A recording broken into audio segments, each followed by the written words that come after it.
Hey YouTube, Lad Ladderson here. Today we're back at work on my 1930 Model A cowl. The firewall has a lot of holes in it. There's one big tear that I've already patched up. It had some cracks in it, and now it's got all these holes that were drilled.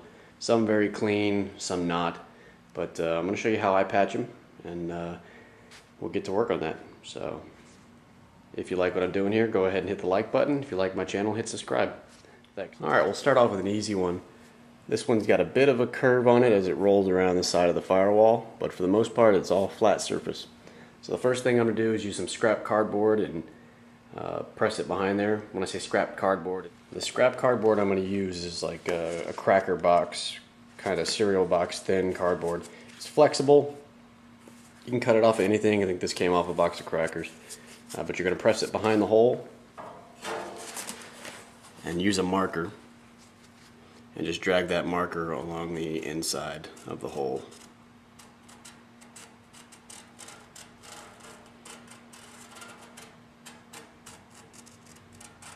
And that's going to give you your template. We'll call this template number 1.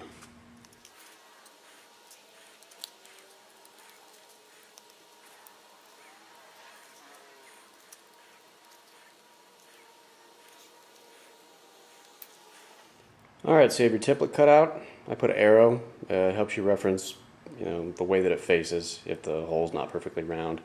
And it looks like from this side where it bubbles out, the hole isn't perfectly round. So we'll fit it back in there. Make sure it's a good fit for the hole. I'm pretty happy with that. So now we'll transfer this to steel. And we'll move from there. Alright, now what I'm using to patch the panel, the actual firewall itself, is 20 gauge steel. I got this small section, I think it was 6 by 24 inches.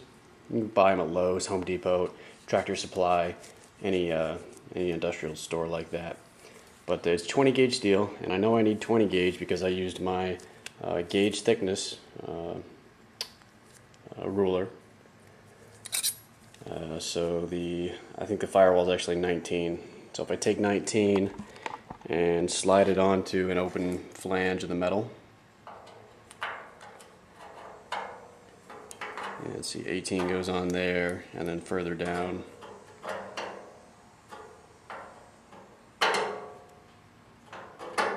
Yeah, 19 fits on there. So it's 19 gauge steel. So it's 19 gauge steel, and I'm going to use 20 because it's really hard to find those odd numbers like that. Even is way more common when you're buying small pieces. So I've got my piece, I'll put my circle on it, and I'll mark it out. Alright, I've used a permanent marker, laid the cardboard template on there, and then marked around it. So the cardboard template is the inner diameter of this circle. And then once I laid it on here and marked it with the outside. So that means I don't want to cut the outside of this. The circle will be too big. I want to cut the inside. And what you need are metal shears. These cut up to 16, I believe.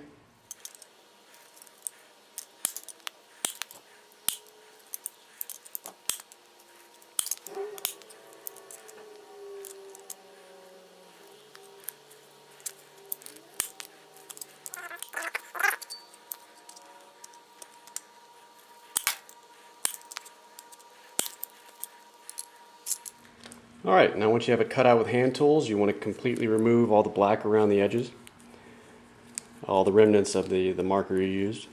You see that's done here. I put it in a vise and used a hand file to make sure all the black was gone. Now what we should have is a perfect fit to that circle. And it sits flushly in there with the exception of this side. It's got that slight roll, so we're going to have to mimic that by bending it slightly. You can do that over a piece of pipe. In your vise, just give it a slight whack because we'll tack in this side, and then we use a hammer to massage it and make sure it fits perfectly on that roll. Okay, we're about ready to get it test fit. I put it in the vise and just gave it a slight bend where this section is right here. So this just where it starts to crown and roll over. You can see kind of the hammer marks where I pushed it over in the vise. What I've got here is an angle magnet. It's 90 degrees. This one's I think a 3.5, 4 inch. Harbor Freight for $3, great deal. You're going to line that up behind the hole. Use that flat surface, don't get near the roll, that right side, that's about where it rolls over. And put your patch panel in there.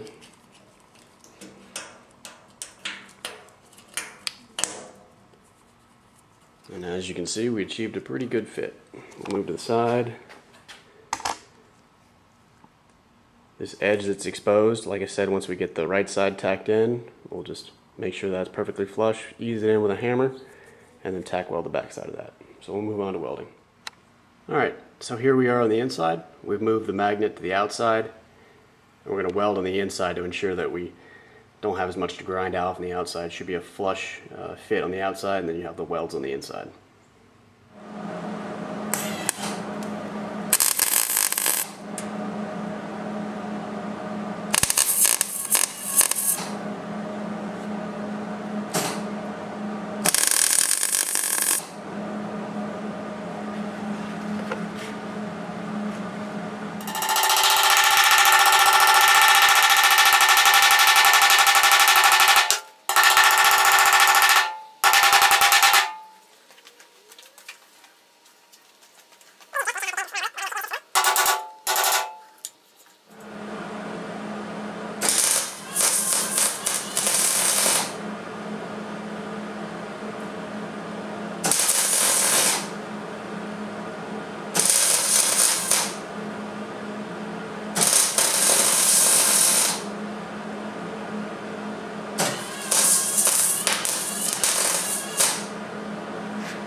That's it. Our first patch panel's in. There's minimal welds on the outside, good penetration on the backside.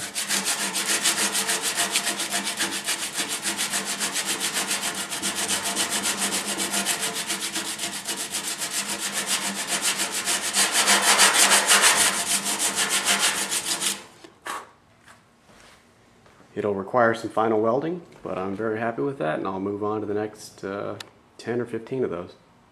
Thanks for watching. If you like my channel, go ahead and hit like or subscribe. Thanks. Have a great day. Bye.